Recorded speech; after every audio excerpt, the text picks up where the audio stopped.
Hello friends, मैं आपकी दोस्त सुधा सिंह दिव्यांगम से आप सबका स्वागत करती हूं और आशा करती हूं आप लोग स्वस्थ होंगे। तो फ्रेंड्स, आज मैं एक नई स्टोरी लेकर हाजिर हूं जो धर्मराज शायर कवि ने लिखा हुआ है और उनका एक संस्मरण है और आशा करती हूं आपको बहुत पसंद आएगा। तो उनके संस्मरण का शीर्षक है बिच्छू का मंत्र न जाने सांप की बिल में हाथ। चूँकि सर एक कवि हैं तो उनकी बातों में कविता कहीं ना कहीं उनके लेख में भी झलकता रहता है। तो मैं उनका एक संस्मरण आप लोगों से शेयर कर रही हूँ कि बतौर प्रशिक्षु उपनिरीक्षक मेरी पहली पोस्टिंग गोला के कोतवाली लखीमपुर में हुई थी। मेरी पहली पोस्टिंग भीरा हुई थी। इससे भ्रम ना पड़े कि भीरा प्रशिक्षण के बाद पहली पोस्टिंग थी। यह प्रशिक्षण की पहली कोतवाली थी। गोला के उस समय कोतवाल साहब श्री प्रमोद कुमार सिंह, श्री वरिष्ठ उप निरीक्षक श्री चंद्रकांत मिश्रा जी थे। दरोगाओं में श्री सुरेश सिंह, राजेंद्र सिंह चौहान, भगवंत सिंह, यशपाल सिंह, श्रीपाल सिंह आदि लोग थे। मेरे साथ गोला में सुरेश वर्मा और विजय पांडे, सर्वेंद्र यादव, जयप्रकाश यादव, आलोक राव, विनोद राव और सत्येंद्र वर्मा जी की भी पोस्टिंग हुई थी। 8 नए दरोगा पाकर कोतवाल साहब एकदम ग्लैड थे। उन्होंने न केवल हम सब लोगों की पिकेट ड्यूटी लगवाना शुरू किया बल्कि एक प्राइवेट जीप मंगवाकर हम में से कोई एक दरोगा या 2 होमगार्ड देकर गाड़ी के ड्राइवर के साथ भेजकर रात्रि गश्त भी करवाते थे। हम लोग संभवतः वर्ष 2002 में अक्टूबर के महीने में गोला में अपनी आमाद किए हुए थे। उस समय प्रदेश में भारतीय जनता पार्टी के समर्थन से बहन जी मुख्यमंत्री की कुर्सी पर थी। आमाद किए हुए करीब 1.5 महीना बाद की बात है कि दिन में मौसम बहुत ही खुशगवार रहता था, लेकिन रात में ठंड पड़ने लगी थी। एक रात मेरी जीप से गश्त करने का नंबर था। वैसे तो गश्त रात के 11 बजे के आसपास निकलती थी, लेकिन शास्त्रों में कहा गया है कि मगनी के बैल उजरिया रात बोले तो मगनी के बैल मिल गए, और उजरिया रात हो तो मांगने वाले बैलों के जोते ही रहते हैं, मांगने वाले बैल जोते ही रहते हैं। और इस तरह हम लोगों के आने के बाद से सेकंड मोबाइल की रात्रि गश्त शाम को 8 बजे ही निकलने लगी थी। जिस दिन मेरे रात्रि गश्त का नंबर था उस दिन भी रोज़ की तरह एक प्राइवेट जीप थाने में खड़ी हो चुकी थी। जीप के ड्राइवर थाने के मुंशी को जीप की चाबी देते हुए कहा, दीवान जी मैं ज़रा खान पान करके आता हूँ। पान खाने के दौरान ही उन्होंने रात के ठंडे मौसम में अपनी रज़ाई घर होने के बारे में विचार किया। घर जाकर रजाई लाना संभव नहीं था और मौसम को परिवर्तित कर पाना भी उनके हाथ में नहीं था। उन्होंने मौसम का रोना रोने के बजाय बीच का रास्ता निकाला। क्यों ना एक क्वार्टर मारकर मौसम बना लिया जाए। यद्यपि उनका इरादा केवल एक क्वार्टर पीने का था, लेकिन उसने तब तक पिया जब तक उनके अंदर लड़खड़ाने की ताकत बची रही, और वही मधुशाला के पास ही लेटकर सो गए। देर तक उनके न आने पर मुंशी ने एक होमगार्ड को उनकी तलाश में भेजा। थोड़ी देर बाद होमगार्ड ने आकर बताया कि ड्राइवर साहब तो पीकर शराब के ठेके के पास ही बेसुध हो गए हैं। मैं अपने समय से गश्त के लिए आ चुका था, किंतु जिस होमगार्ड की ड्यूटी मेरे साथ लगी थी उस दिन वो किसी कारणवश नहीं आया था।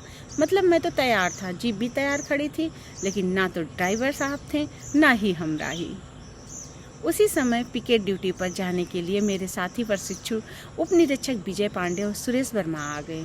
मुंशी ये बात जानता था कि सुरेश वर्मा जीप चला लेते हैं, और उसने सुरेश जी और विजय की पिकेट ड्यूटी से कैंसिल करके उनकी ड्यूटी रात गश्त में मेरे साथ लगा दी। उस समय तक हम लोग का कोई फायर आर्म असलाहा तो दिया नहीं जाता था। हाँ, बेत और टार्च लेकर हम लोग गश्त करते थे। हम तीनों लोग अपनी अपनी बेत लेकर गए। सुरेश को गाड़ी चलाना था, इसलिए उसने अपने बेत कार्यालय में ही रख दिया था। सुरेश ड्राइविंग सीट पर आगे और विजय पांडे पीछे, और हम लोग थाने से निकलकर चौराहे पर आ गए थे। गोला चौराहे का चौराहा कहना उसको उसी तरह अपमान है जैसे किसी दरोगा को दीवान जी या दीवान को सिपाही जी कहना, क्योंकि वो चौराहा नहीं बल्कि पचराहा है। उसकी एक रोड लखीमपुर, दूसरी अलीगंज, तीसरी मिल की तरफ और चौथी खुटार मैलानी और पांचवी रोड मोहम्मदी की तरफ जाती है। नया नया मामला जिस पर निगाह जाती थी वही संदिग्ध लगने लगता था। हम लोग जब धीरे धीरे गश्त करते हुए खुटार रोड या शायद मोहम्मदी रोड से कस्बे की चक्कर मार रहे थे, तभी एक जगह कुछ नए लड़के खड़े दिखे। हमने चेक करने के उद्देश्य से जीप रोका और जीप में मैं और विजय पांडे उतरे। वैसे ही हमको वर्दी में देखकर वो लड़के अंदर गली में भागे, जिनका दौड़कर मैंने और विजय जी ने पीछा किया, लेकिन गली में कई अन्य गलियां होने की वजह से हम लोग थोड़ी देर पीछा करने के बाद जान ही नहीं पाए कि वो किधर चले गए। हाँ, इस कवायद में 300 मीटर का शूट मारकर हम पसीना पसीना ज़रूर हो गए थे। हमारी शर्ट, जर्सी, कंटोप आदि पसीने से भीग गए थे। उनको न पकड़ पाने का खींच हम दोनों के मन में ही रहा। मौसम ठंडा होने की वजह से जल्दी ही हमारा पसीना सूख गया और शरीर सामान्य हो गया। इसी गश्त के दौरान जब हम थाने की तरफ आगे बढ़े और एक नई जगह बाज़ार में बाईं तरफ एक अंडे के ठेले पर कुछ नए लड़के अंडे खा रहे थे। कुछ खड़े थे, बगल में एक मधुशाला भी थी। मैंने कहा इनको चेक करते हैं। मैं और विजय पांडे जीप से उतरकर ठेले के आसपास खड़े संदिग्ध लोगों से अलग अलग बातचीत करने लगे। उनके नाम पते पूछते ही आवश्यकता अनुसार उनकी जमा तलाशी भी लेने लगे। हम अलग अलग अपनी कार्रवाई में तल्लीन थे। तभी एक 40 साल की उम्र के आसपास के दोहरे बदन का आदमी, जिसने साफ सुथरी पैंट शर्ट, बढ़िया चमड़े के जूते, महंगी घड़ी और ब्लेजर पहन रखा था, मुंह में पान चबाते हुए मेरी कार्रवाई के बीच में आया। उसने मुझसे कहा, मिस्टर, आप ये क्या कर रहे हैं? मैंने विनम्रतापूर्वक कहा, भाई साहब, मैं अपनी ड्यूटी कर रहा हूँ। उसने कहा, क्यों ड्यूटी है? क्या ड्यूटी है तुम्हारी? मैंने कहा, गश्त और चेकिंग की। उसने कहा, ऐसा है, रात के 11 बजे गश्त किया करो। मैंने कहा, आप कोतवाल साहब से आदेश करवा दो, हमको कौन सा शौक लगा है रात भर जागने का। उसने इकारत में कहा, अच्छा, अंडर ट्रेनिंग हो? जैसे अंडर ट्रेनिंग कोई कीड़ा मकोड़ा होता हो। मैंने कहा, अंडर ट्रेनिंग हूँ तो? उसने कहा, मैंने वर्दियाँ उतार दी है और जो भी मुझसे उलझे हैं। इतना सुनते ही मेरे तन बदन में आग लग गई। उसने कहा, चुपचाप निकल जाओ, नहीं तो वो सबक सिखाऊंगा कि ज़िंदगी भर नहीं भूलोगे। मेरे लिए ये नया अनुभव था। मुझे नौकरी तो बहुत प्रिय थी, लेकिन याद ये अपमान। मैं अपमान बर्दाश्त ना कर सका, लेकिन कुछ कहने की बजाय वहीं खड़ा रहा और सोचने लगा, अगर मेरी नौकरी चली जाएगी तो क्या करूँगा मैं। मन में ट्यूशन पढ़ाने, खेती करने, मुंबई जाकर कुछ काम करने जैसे तमाम विचार मेरे मन में आए और मैं अपने अपमान न सहने के कारण मैंने निर्णय किया। उसने मुझसे कहा, तुम अभी पतली गली पकड़े नहीं, बताऊं मैं कौन हूँ? अब मैंने अपने देवी देवता का सुमिरन किया और बोला, हाँ बताओ, तुम कौन हो? उसने कहा, मैं कैबिनेट मंत्री जी का रिश्तेदार हूँ। मैंने कहा, और बताओ? उसने कहा, एक पत्रकार हूँ। मैंने कहा, और बताओ? उसने कहा, मैं एक सम्मानित व्यापारी हूँ। तो फिर मैंने कहा, और बताओ? वो सब प्रकाश आ गया। अब और क्या बताऊँ? मैंने कहा, बस एक तमाचा उसके गाल पर रसीद दिया। उसका चश्मा दूर जाकर गिरा, थप्पड़ की गूंज दूर तक सुनाई दी। विजय और सुरेश दौड़कर मेरे पास आ गए थे। हमारी समझ से उसे सरकारी कार्य में बाधा उत्पन्न की थी। उसके लिए उसकी गिरफ्तारी किया जाना आवश्यक था। हमने उसे गिरफ्तार करने का प्रयास किया, उसने विरोध किया। मजबूरन 8-10 तमाचे के न्यूनतम आवश्यक बल प्रयोग के साथ उसको उठाकर जीप में लाद लिया गया था। इसी दौरान पता चला कि वह नशा भी किए हुए था। हमको ट्रेनिंग सेंटर से उस्तादों ने बताकर भेजा था कि थाने में तुमको कोई अच्छा आदमी नहीं मिलेगा, तुम्हारी नौकरी फंसा देंगे। तो हमने तय किया कि इसका डॉक्टरी प्रशिक्षण करवाकर थाने में ले चलते हैं, जिससे थाने वाले किसी दबाव में इसको छोड़ ना सकें।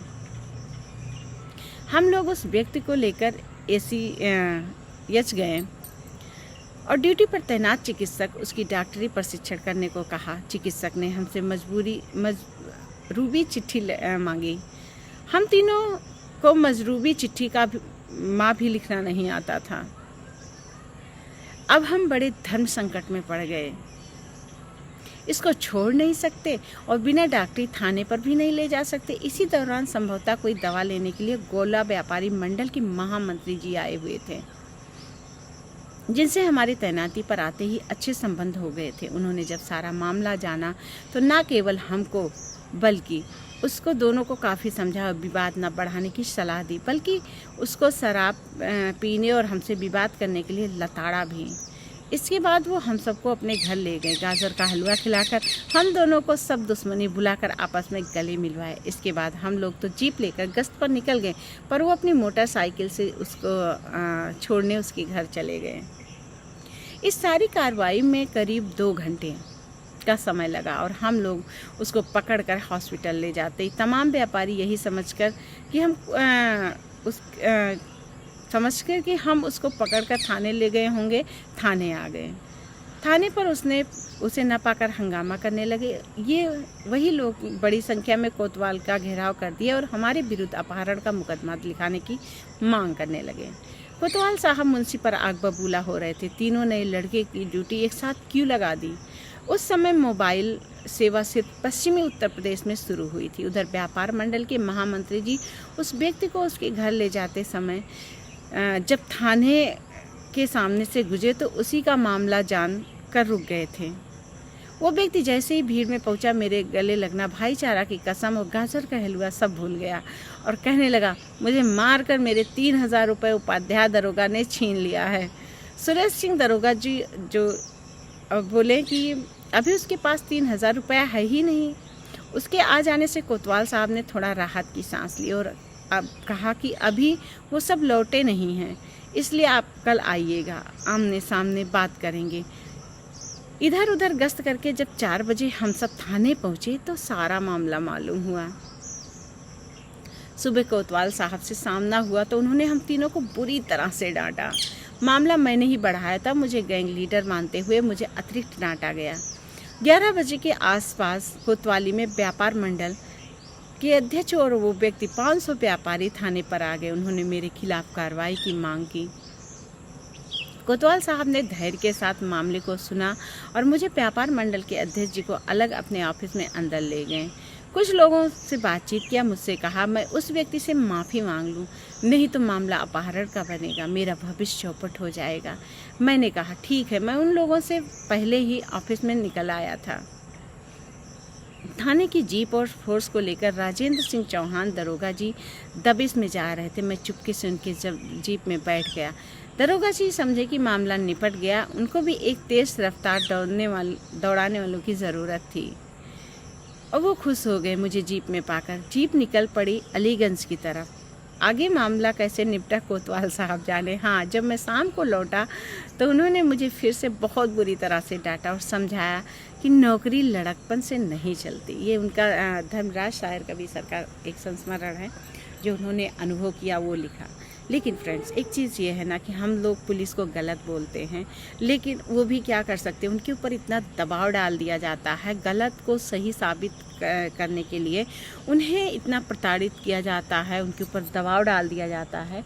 तो इस वजह से चीज़ें केस है उसमें लोग जिनके पास पैसे होते हैं वो छूट जाते हैं, क्योंकि वो ऊपर से लेकर नीचे तक लोगों को इतने पैसे खिला देते हैं या अपना दबदबा बनाए रहते हैं।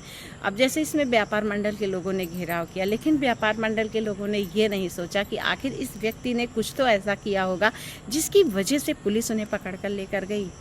ये बिना सोचे ही वो थाने में जाकर घेराव करते हैं। हमारी जनता यही करती है अक्सर कि बिना सोचे बिना जाने घेराव करेगी, मारपीट तोड़ फोड़ करेगी, लेकिन कोई ये नहीं समझना चाहता कि किसकी वजह से, किस वजह से हुआ, आखिर कुछ तो गुनाह रहा होगा। तो फ्रेंड्स, अगर ये कहानी या संस्मरण आपको पसंद आती है तो please like, comment and share कीजिएगा और इस संस्मरण को ढेर सारा प्यार दीजिएगा। फिर मैं मिलती हूँ नई स्टोरी के साथ, एक नई कहानी के साथ। तब तक के लिए बाय।